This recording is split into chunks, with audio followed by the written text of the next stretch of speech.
So as a master potter, you're fully immersed in this. You've been doing this for so long, for years, for decades probably. I'm assuming I'm going to go out on a limb, Daniel, that you probably have had students who were ADHD and neurodivergent in some aspect. I'm wondering if anything stood out to you that you noticed when working with these type of guys. Uh, yeah, I've taught a lot of students over the years, and many tell me that uh, they have problems with attention, have always had problems with attention, and sort of got to pottery or ceramics because they didn't go a more academic route, maybe.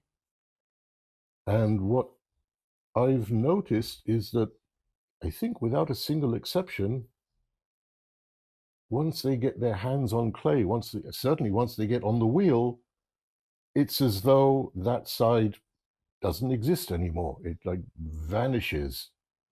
I've never had any other experience with people, and their focus becomes total because there's so much going on when you work with clay, in particular when you work on the wheel.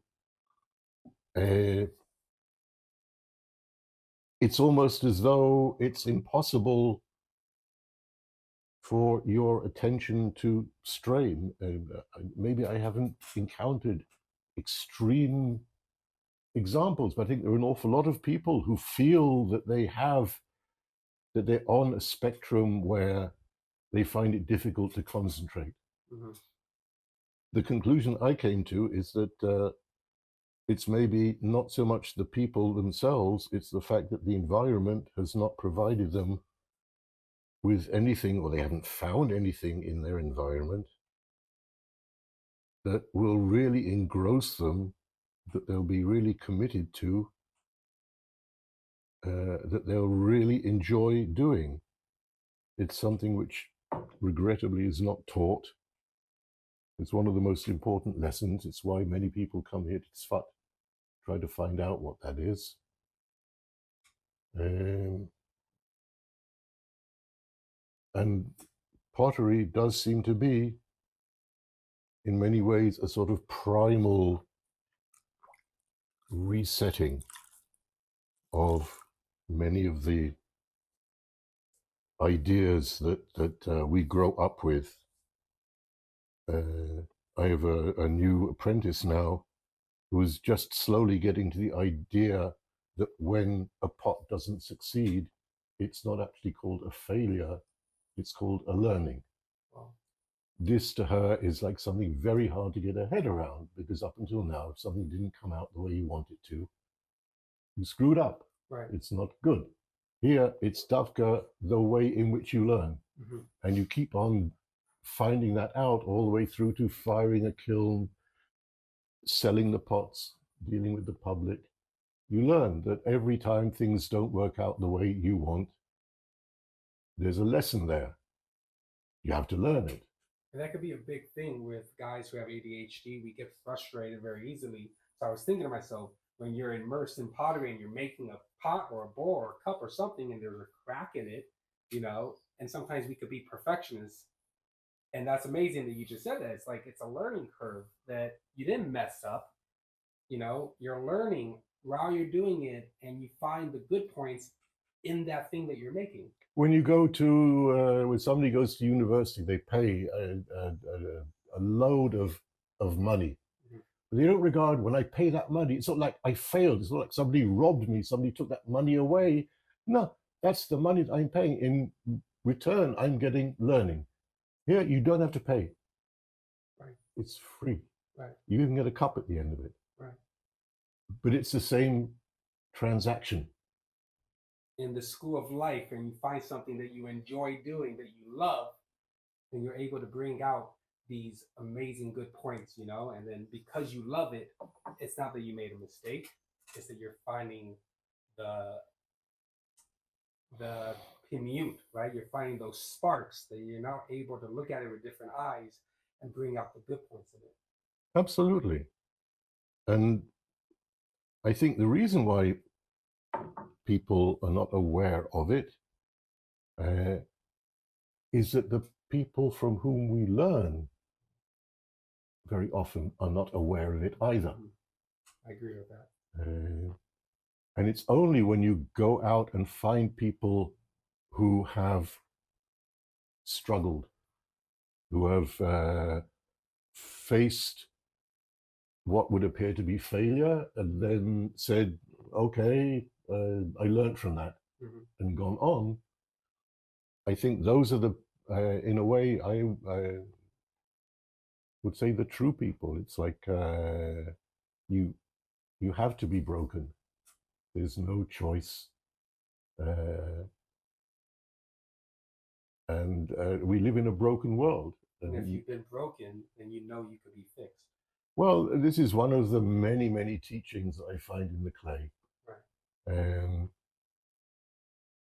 And even if we get deeper into the learning, we learn that the broken clay, the pot that didn't work on the wheel that you recycled and used again, is actually always an improvement. The clay itself is always an improvement on the first time around.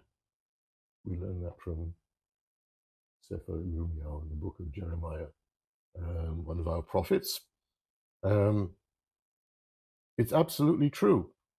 It's and after a while, after doing it for a very long time, sort of in the beginning, when you start doing this, you really want everything to work, because not very much does. After you've been doing it for a very long time, I've been doing it now for 50 years this year, you start looking for opportunities to screw up, because they do get harder. You do learn a lot, but there's always a gateway to, but you didn't know this. Sometimes the lessons get thrown at you, but when they don't, you go out looking for them. I deliberately go out looking for things I've never done before, things I don't think I can do, things I'm not in control of, because I know if there's more learning, that's what it's going to be. These I can make morning to night, love making them. But there's that part of me, and then there's the part that says, okay, Bon Chadesh, what are we going to do a little bit differently now? And once you reach that stage, it doesn't take 50 years to reach that stage. In the profession, we talk about 7 years basic training.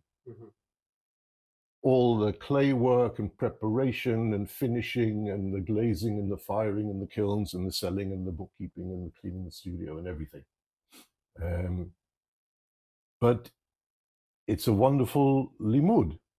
And it's a limud which I, apart from a couple of years as an apprentice back in England, you learn by doing. You learn by talking, by sharing, by looking. But basically, you make stuff and you look at it and you think, okay, what was I trying to do? Did I succeed? What comes next? Does it suggest anything else? Is anyone going to buy it? And I haven't reached any kind of conclusion, finishing in all these years. I get up in the morning and just hurry into the studio. I mean, you can't hear it now, but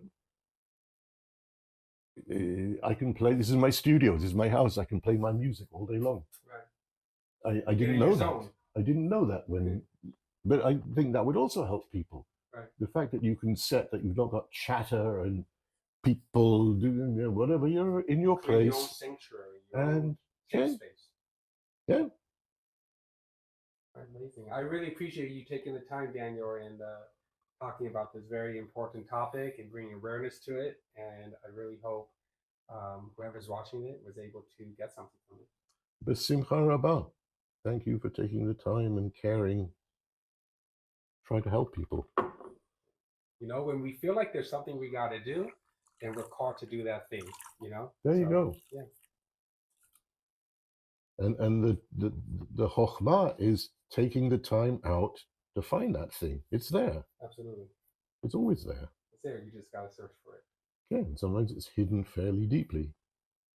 Svat is a good place to come and find Come to spot. it.